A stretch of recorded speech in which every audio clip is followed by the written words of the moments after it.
De nous retrouver sur la 90.7 devant ce micro Birahim Touré en compagnie de Mohamed Touré et Mohamed Cham. Voici le journal.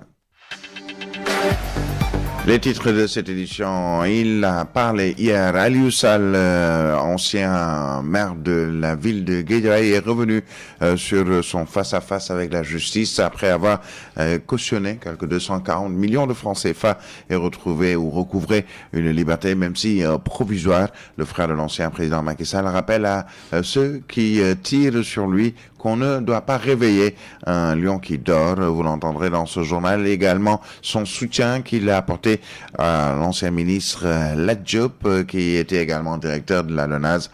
Il faudrait qu'on le libère et il appelle à être présent à la mobilisation prévue le 25 octobre prochain. Nous parlerons aussi de la session ordinaire unique de l'Assemblée nationale consacrée à l'année parlementaire 2025-2026 et qui s'était ouverte hier, présidée par le président de l'Assemblée nationale, El Malick Ndiaye. Le renouvellement du bureau et la présentation des priorités législatives des tout prochains mois ont été les sujets d'actualité. La fièvre de la vallée du Rift, attention, elle n'est pas seulement à Saint-Louis et à Louga. Il y a un cas qui a été noté ici même à Dakar, un premier cas et un bilan qui continue de s'alourdir avec au total 21 personnes qui sont décédées des causes de la fièvre de la vallée du Rift. Il faut nécessairement une réponse communautaire à cette maladie. Vous l'entendrez dans ce journal et nous serons également hors de nos frontières avec le Madagascar, les militaires qui assoient leur nouveau pouvoir puisque le colonel nouveau ou nouvellement installé comme président de la République par le Conseil constitutionnel ou la Cour constitutionnelle malgache se sera installé officiellement ce vendredi, une cérémonie qui doit se tenir à Antananarive. À suivre la page des sports et la revue de la presse.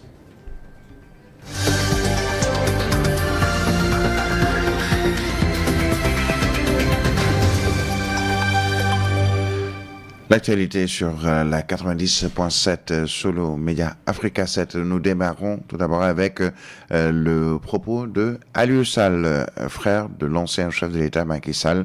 Après son face-à-face avec la justice, Aliou Sall a fait face à la population de Guédiawaye, où il était maire. L'ancien maire qui a eu la liberté provisoire moyennant le dépôt d'une caution de 240 millions de francs CFA, lui et son épouse, a réitéré son engagement pour le développement de la localité. Le frère de l'ancien président Macky Sall rappelle à ses profondeurs et le retient en propos on ne peut plus ferme, on ne réveille pas un lion qui dort. Ses propos ici avec son Dramé.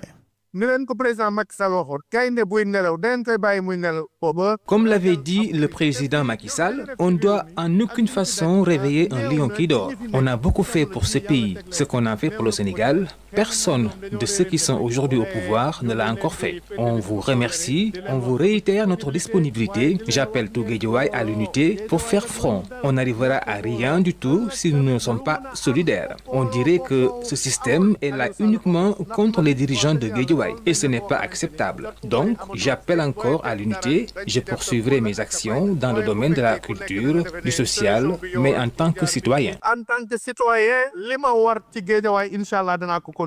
Aliou Sall, ancien maire de Guédiawaye, qui a également parlé du cas Lat Diop.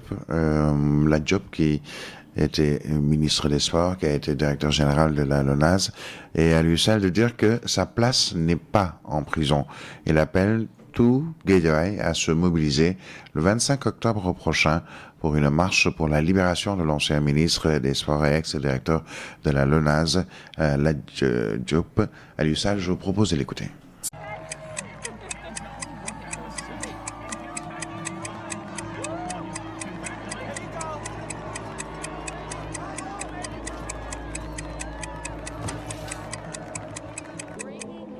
Les attentats, auxquels nous sommes en proie récemment, révèlent le basculement sévère du conditionnement de l'esprit, qu'elle soit idéologique ou religieuse. Mais ces envoûtements vers l'extrême sont des phénomènes découlant des fabulations des Écritures, de même que celles émanant des propagations idéologiques. Comment ces croyances ou ces idéaux précipitent-ils ces hommes à commettre des actions aussi atroces ? Vous trouverez la réponse à tout cela dans État d'esprit, immanence, la construction d'un Dieu par Steve Etienne. Cet ouvrage est disponible en ligne seulement dans plusieurs sites de librairie.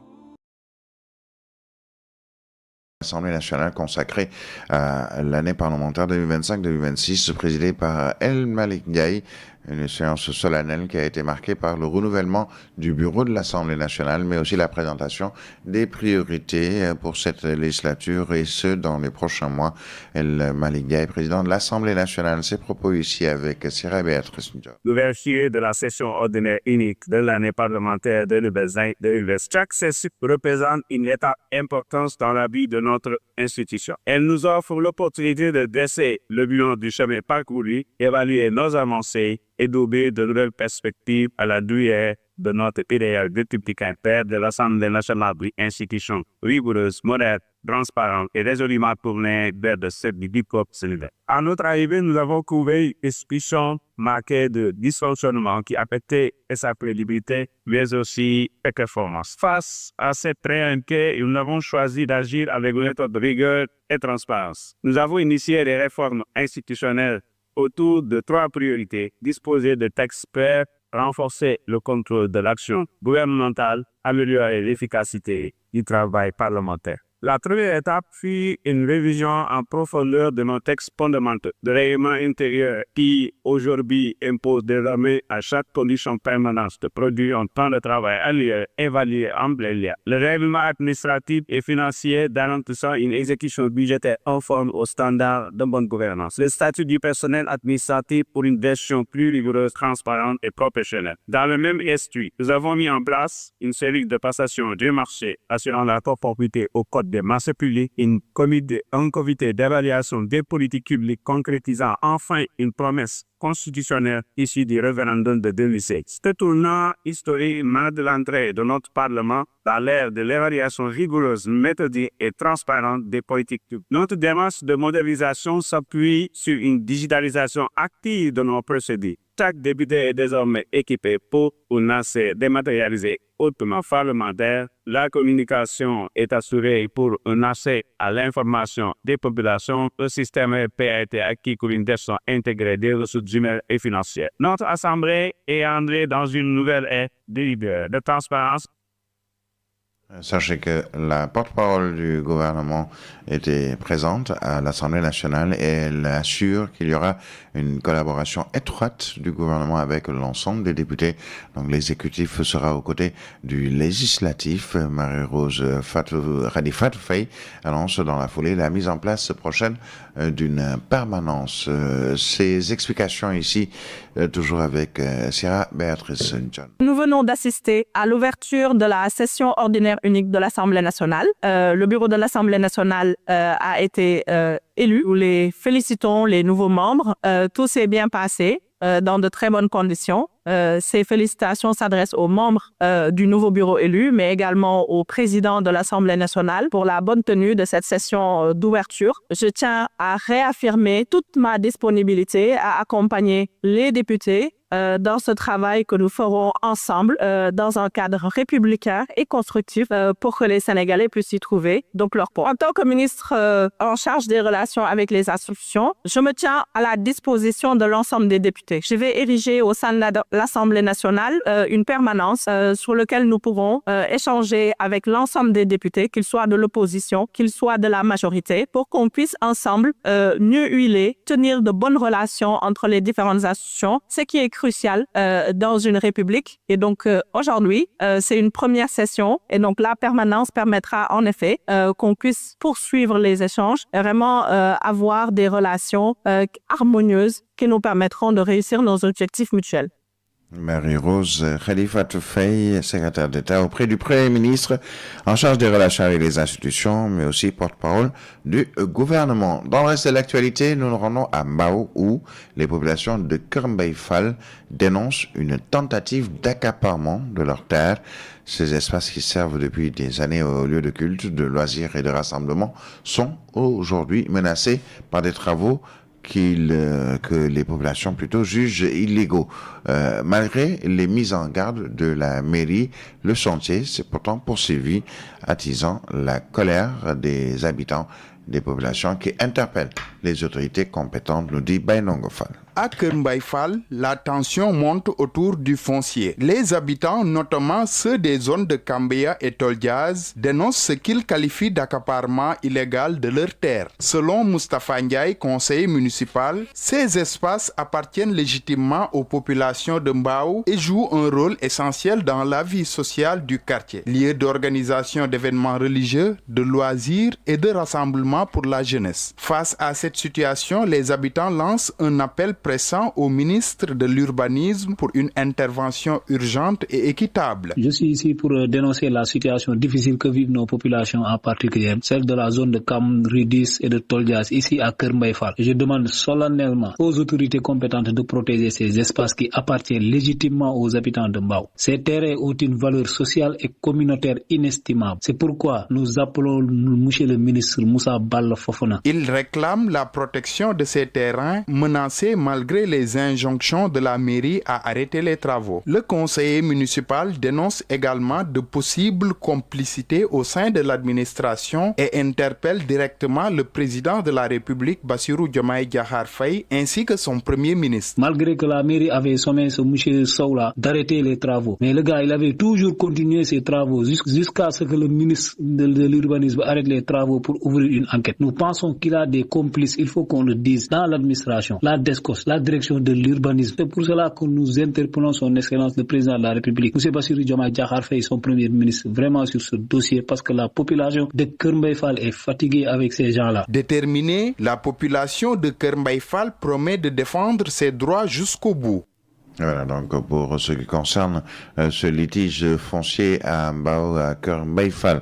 Je vous le disais en titre, la fièvre de la vallée du Rift poursuit sa progression au Sénégal avec plus de 170 cas confirmés depuis son apparition à Saint-Louis et dans le même temps, les autorités sanitaires surveillent de près la situation du Mpox, le monkeypox ou variole du singe à Dakar. Mais sachez que cette fièvre de la vallée du Rift, cette progression s'est poursuivie notamment avec un premier cas qui est enregistré à Dakar, le bilan qui continue de s'alourdir puisque selon le dernier rapport du ministère de la Santé, on en est à 21 décès qui ont été enregistrés. Alors pour prévenir la propagation de ces différentes maladies que sont la fièvre de la vallée du Rift mais aussi les Mpox, les autres régions du pays, notamment à Ziguinchor, en Casamance, où agents de santé et journalistes sont formés à la sensibilisation communautaire.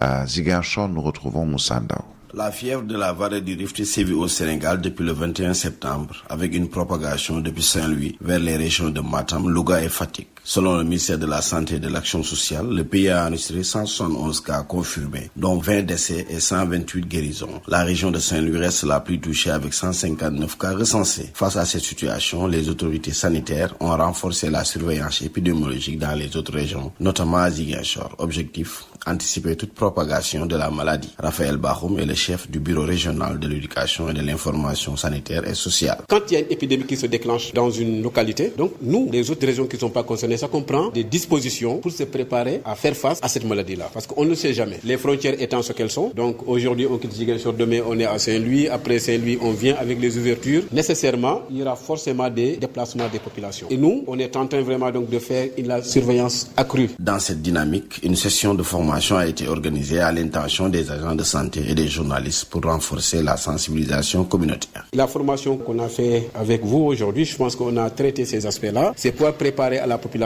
déjà de parler des mesures préventives, éviter les viandes non cuites, éviter aussi la manipulation des animaux, parce que c'est une maladie qui peut se transmettre des animaux chez les hommes ou bien intra-humaine. Et c'est pourquoi aujourd'hui, on essaie vraiment donc de partager ces informations-là pour permettre en tout cas de préparer la population par rapport vraiment donc à ça, qu'ils fassent attention, porter leur masque, laver leurs mains, éviter vraiment donc le sang des animaux surtout, bon, maintenant s'il y a la vaccination, qu'on se vaccine. Les structures de santé, quant à elles, sont en état d'alerte. Les médecins-chefs de district ont reçu des instructions pour détecter précocement tout cas suspect, qu'il s'agisse de dengue, de mpox ou de fièvre de la vallée du Rift. Au niveau des structures sanitaires, les gens sont aux aguets pour voir en tout cas les signes qui indiqueront que voilà, telle personne peut être affectée par rapport à la dengue ou par à la mpox ou bien à la fièvre de la vallée du Rift. Donc au niveau de la région déjà, je pense que les consignes sont données au niveau des médecins-chefs de district pour la surveillance. Même si aucun cas n'est encore enregistré dans le sud du pays, la vigilance reste de mise. Les autorités appellent les populations à la prudence et au respect strict des mesures d'hygiène. Alors, nous sommes le 16 octobre, c'est la journée internationale de l'alimentation. Une journée pour sensibiliser sur les enjeux de la sécurité alimentaire. Journée qui se veut être un jour de garantie aussi pour l'accès à une alimentation saine, et à partir de la célébration de la journée internationale de l'alimentation, une aubaine pour expliquer l'importance de l'agriculture, mais aussi les avantages de la transformation des fruits et légumes et du consommé local. À Thiès, nous retrouvons Adia Aminata Faye.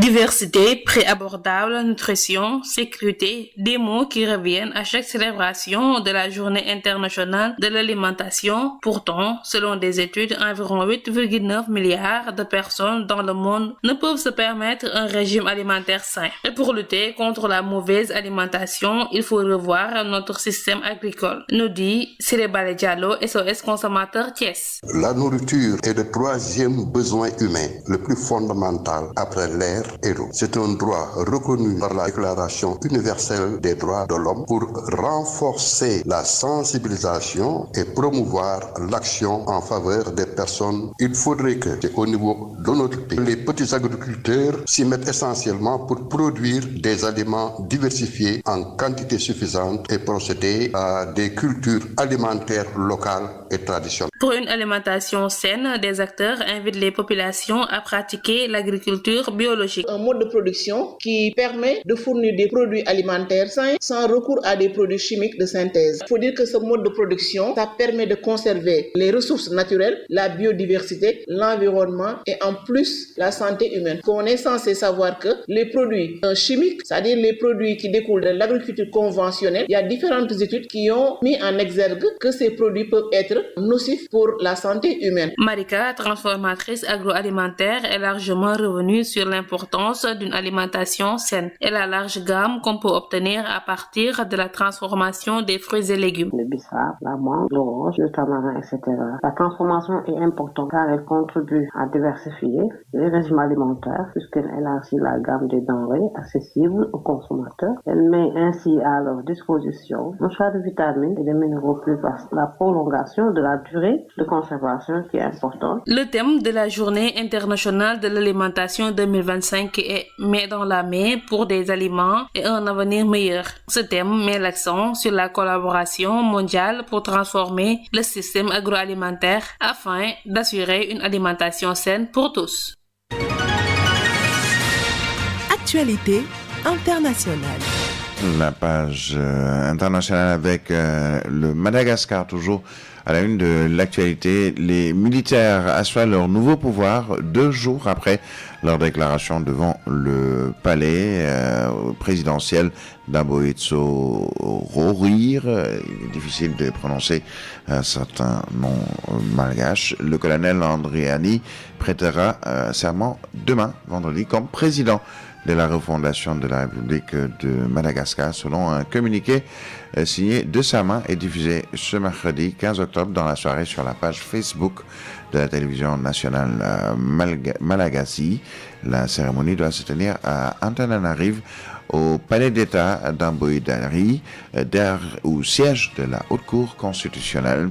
Le nouvel homme fort de la Grande Île avait pourtant annoncé dissoudre cette institution mardi après-midi lors de sa prise de pouvoir, avant que celle-ci, la Cour constitutionnelle, dans une décision publiée 1 heure plus tard, ne l'invite à exercer les fonctions de chef de l'État. L'Union africaine, sachez-le, n'a pas tardé à réagir après la prise du pouvoir par les militaires à Madagascar. Dans un communiqué publié ce mercredi 15 octobre, l'Union africaine a suspendu la grande île de ses institutions avec effet immédiat. Plusieurs autres pays du continent sont également suspendus suite à ces coups d'État militaires. Et nous terminons avec la France, débarrassée de la menace socialiste après son recul sur la réforme des retraites. Sébastien Lecornu, qui avait démissionné et qui a été reconduit en tant que Premier ministre, devrait échapper aujourd'hui à 2 autres motions de censure déposées par le Rassemblement national et la France insoumise, les derniers obstacles avant d'entamer l'examen du budget. Il est exactement 7h passé de 23 minutes. Tout de suite, la page des sports. Sport sur Africa 7.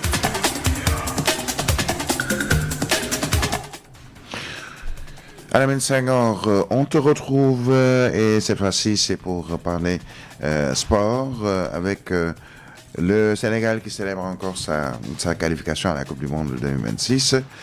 Les Lions aussi ont décroché leur ticket pour la Coupe d'Afrique des Nations U17. Exactement, j'ai tout de suite envie de dire Birahim Touré que ça montre que le travail est en train d'être fait dans le cadre en tout cas du football. Le Sénégal ne manque pratiquement plus de compétitions internationales dans le football, notamment donc de toutes catégories confondues. Vous avez dit, l'équipe nationale du Sénégal U17 a validé son ticket pour la CAN 2026 à venir de cette catégorie. Mais d'abord pour la finale du tournoi IFOA Zone A en s'imposant donc hier face à la Guinée-Bissau sur le score de 4-0. Je rappelle que cette finale est synonyme de qualification pour la Coupe d'Afrique de cette catégorie U17 à venir en 2026. Une qualification méritée. Déjà, un objectif atteint. Les Lionceaux sont focus pour la finale, a affirmé le coach Ousmane Diop qui était en conférence de presse d'après-match hier que je vous propose d'écouter. Alhamdulillah d'abord, permettez-moi d'abord de rendre grâce à Dieu et de remercier aussi mes collaborateurs. C'est toujours bien de gagner en demi-finale. C'était un objectif à atteindre parce qu'il y avait un objectif d'aller à la CAN. Maintenant c'est atteint, alhamdulillah. Maintenant place à la finale. Je l'avais dit, on avait des problèmes de jeu parce que c'était dû un peu à la pression parce que les gamins étaient trop obnubilés par la qualification. Mais j'avais dit ici que je connais leurs valeurs, je connais leurs qualités. Et c'est ce qu'ils ont démontré aujourd'hui sur le plan tactique et sur le plan technique. Et au niveau de l'offensive aussi, aujourd'hui on a eu à concrétiser nos occasions qui nous faisaient défaut. On a monté en puissance match par match. Au début, on a fait un faux pas contre la Sierra Leone parce que là on avait la possibilité, après l'égalisation, de marquer plusieurs buts. On a arrêté les occasions. Contre la Guinée, on met nos scores. À la dernière minute, il revient sur un penalty. Maintenant, en troisième match contre la Mauritanie, qui avait besoin d'un point, on a su sortir le grand jeu, faire l'offensive, les attaquer et essayer de mettre les stratégies qu'on sait faire, c'est-à-dire jouer vers l'avant et dans les intervalles. Et ça a donné ses fruits.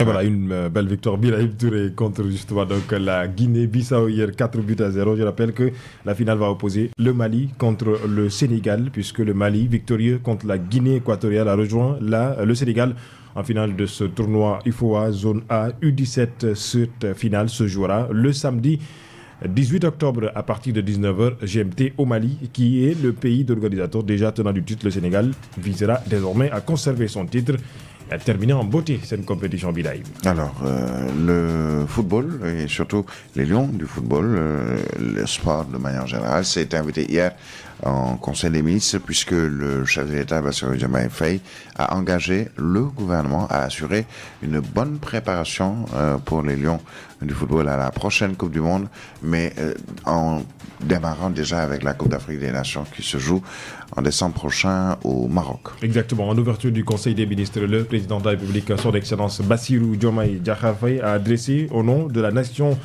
encore une fois ses vives félicitations aux joueurs du Sénégal et à l'encadrement pour cette qualification historique à la Coupe du Monde prochaine 2026. Le chef de l'État a par ailleurs invité le gouvernement de prendre toutes les dispositions pour assurer une bonne préparation des Lions du Sénégal, bien entendu du football, à la Coupe d'Afrique à venir, Cannes, Maroc 2025, ainsi qu'à la Coupe du Monde. Eh bien, le président qui engage le gouvernement du Sénégal à prendre donc toutes les dispositions pour mettre justement dans de bonnes conditions l'équipe nationale du Sénégal. Puisqu'on parle de football bidaïm avant de boucler, eh bien, sachez que les Nawetan sont clos au Sénégal, puisque, rappelez-vous, le ministre des Sports, la ministre, il s'agit donc de Khady Diène Gaye, avait déjà sorti une note pour dire que sur l'ensemble du territoire national, ces jeux seront clos à la date du 15. Aujourd'hui, on est le 16. Eh bien, hier, les finales se sont jouées un peu partout. Par exemple, au Parc d'Aceli Bilaïm, il faut le dire.